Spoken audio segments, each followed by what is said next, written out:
روزی مرد از کار خیلی دیر برمیگردد و چون هر وقت خسته شده بود در نزد در او را پسری 5 سالش انتظار بود.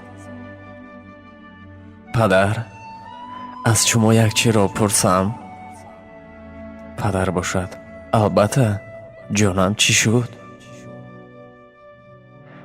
ماهانه شما چند است؟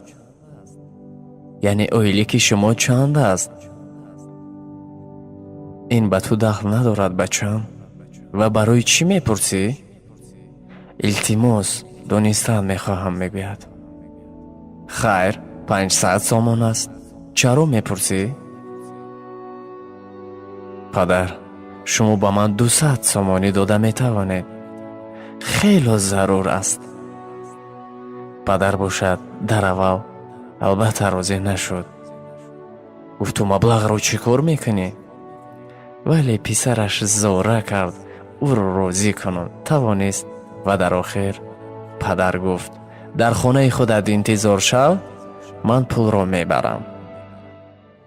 پس از یک چند دقیقه پدر پول رو به پسرش آورد داد و دید که پسرش از زیر بالین پولهایش رو گرفته می شمارد.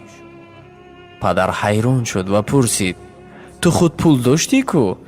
پس چرا باز از من هم پول گرفتی؟ من پول دارم، گفت فرزند، ولی آن کفایه نیست. حیران شد. در همین وقت همه پولهایش را جمع کرد و گفت انا 500 سامانی به پدرش داد. چرا این رو به من میدهی؟ گفت پدر، اینجا 500 سامانی پول است. من میتوانم 1 ساعت وقت شما را بخرم.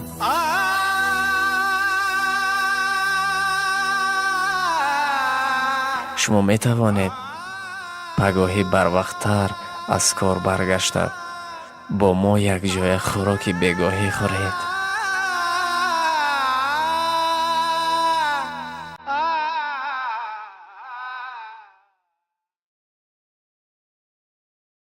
با فکرم حکمت حکایه معلوم است.